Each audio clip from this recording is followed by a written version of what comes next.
Halo guys, jadi hari ini kita mau berangkat kuliah. Oke, let's go.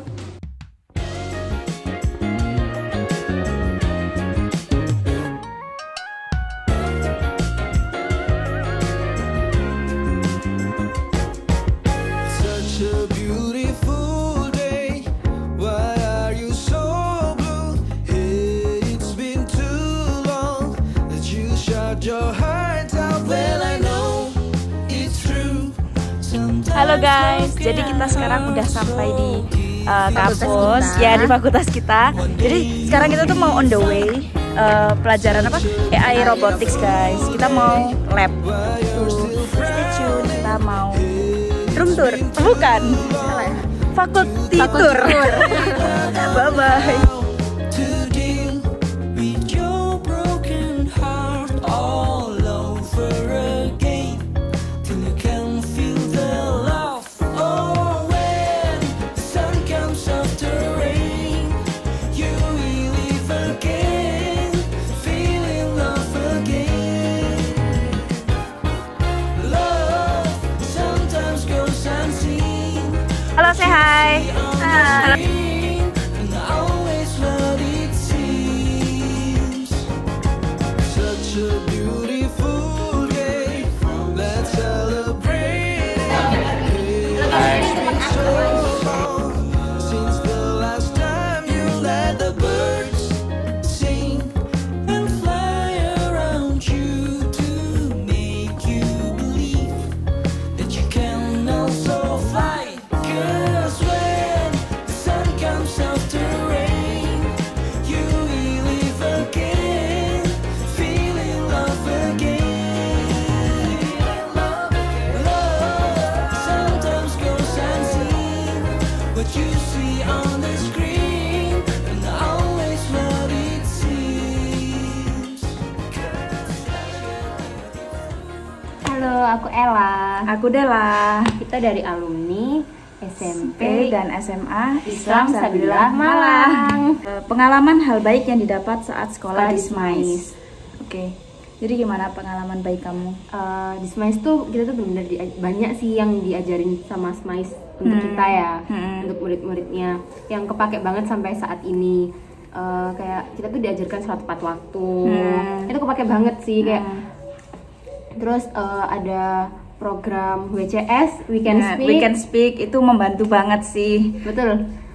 Terus ada program PJBL, Project Based Learning, itu juga membantu banget di sini karena untuk apa kayak workshopnya kita. Workshop project, ternyata itu Project Based Learning itu yang aku dapatkan itu bisa berpikir kreatif. Betul. Karena ternyata di sini itu sangat-sangat memerlukan kreativitas siswa kayak gitu. Dan kita juga dari Project Based Learning itu kan kita diajarkan untuk presentasi, bisa presentasi dengan lebih baik, sehingga ketika kita presentasikan project dan workshopnya kita tuh bisa presentasi maksimal juga, karena kita udah dapat ilmu-ilmunya dulu ketika di Sabilillah. Yes, itu. Jadi PJBL itu sangat-sangat bermanfaat ya guys untuk kuliah, apalagi di kuliah itu bakal banyak project, workshop, pokoknya hal-hal yang memerlukan presentasi dan demonstrasi. Betul. Gitu.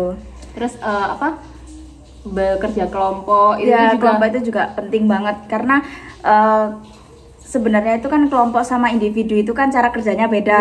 Kalau kelompok kan emang benar-benar harus bisa menempatkan diri juga, nggak bisa egois. Nah di situ PJBL itu juga melatih kita untuk bisa bertanggung jawab sama tugas masing-masing dan juga tidak egois dan juga bisa menerima kritik dan saran dari teman-teman yang lainnya kayak gitu. Oke, terus bagaimana SMAIS mengantarkan mereka dalam studi lanjut luar? Gimana mengantarkan mereka dengan itu tadi dari program WCS tuh itu melatih kemampuan berbicara bahasa Inggris kita itu. Terus PJBL itu tadi juga. Terus apa lagi ya? Banyak sih, kayak mereka kadang kasih motivasi kita untuk bisa belajar di luar negeri gitu. Ya, betul. Terus yang kita saat kita kelas 11 kita pernah ke Malaysia. Oh iya, pernah ke lihat Malaysia untuk lihat kampus-kampus di Malaysia. Waktu itu kita ke IAIUM di KL.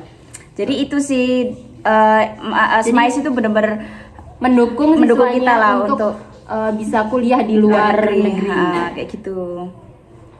Oke, next. Kehidupan belajar di luar negeri. Oke, ini sebenarnya beda banget ya. Karena dari segi bahasa, even di Malaysia pun bahasa Indonesia dan Malaysia itu tidak jauh beda, tapi sebenarnya beda guys. Beda. Ada beberapa kosakata yang maknanya itu berbeda sama Indonesia. Even kata-katanya sama Indonesia. Jadi tuh kita di sini benar-benar belajar untuk berhati-hati saat berbicara ya, karena kan kadang ada kata yang sebenarnya menurut kita tuh biasa aja, tapi menurut mereka sensitif. Di sini berbeda. Nah, kayak gitu. Terus kedua, kalau berkomunikasi juga paling easy sih pakai bahasa Inggris. Cuman tetap susah juga kayak gitu, karena kan emang bahasa mereka juga bukan bahasa Inggris, bahasa Melayu kayak gitu. Karena kita kuliah di UTM, University Technical Malaysia Melaka. Kita ada di Melakanya ya, di Melakanya. Di sini apa maksudnya kayak untuk kita, dan di sini tuh ternyata universitas di sini tuh dijauhkan dari pusat kotanya. Ya, berbeda dengan di Indonesia. Kalau di Indonesia kan kita bisa di dekat kota, di kota gitu, dekat mall, dekat ini, dekat itu. Di sini ternyata enggak. Kenapa kayak gitu? Karena biar siswa-siswinya itu bisa fokus belajar. Dan UTM itu juga mengasih apa sih namanya, asrama, provide asrama untuk provide asrama year 1 dan year 2 ya. Dan year 2. Dan tenang aja kalau kita tuh nggak ada kendaraan, ada bis, ada bis UTM. Kayak gitu. Jadi tenang aja. Cuman antar di dalam kampus tuh juga ada, sama di luar. Kalau di luar pun juga ada. Itu sih sebenarnya kehidupannya lagi itu kita emang harus disiplin juga sih. Betul. Karena terus juga nggak bisa kayak bolos. Ya, bolos itu juga nggak bisa, karena sekali nggak datang itu bakal nggak tahu apa-apa lah, katakan kayak gitu. Udah benar-benar berbeda dari banget sama SMA. Dan di sini emang kita diajarin untuk kayak bisa lebih mandiri, juga lebih tahu waktu sama kayak notice apapun. Karena ini juga bukan negara kita, jadi ya kita benar-benar harus peka lah terhadap sekitar kita. Ya, kayak gitu. Dan pastinya kalau semuanya belajar di luar negeri, ya pasti akan mendapatkan culture shock. Nah dari situ kita emang harus adaptasi lagi. Itu tetap aja kayak gitu. Jadi sebenarnya seru sih. Seru banget. Kita tuh bisa jadi punya banyak teman. Beda negara, beda ras, beda bahasa. Seru banget. Jadi sih. kita tahu oh ternyata kehidupan di Malaysia tuh kayak gini, ternyata teman-temannya itu seperti ini. Dan ini nggak cuma di Malaysia aja ya, di manapun bisa. Jadi untuk kalian yang mau di luar negeri pasti jangan takut. Udah, kalian pasti bisa. Let it flow, chill, pokoknya pasti bisa, aku yakin. Oke, bye bye, thank you.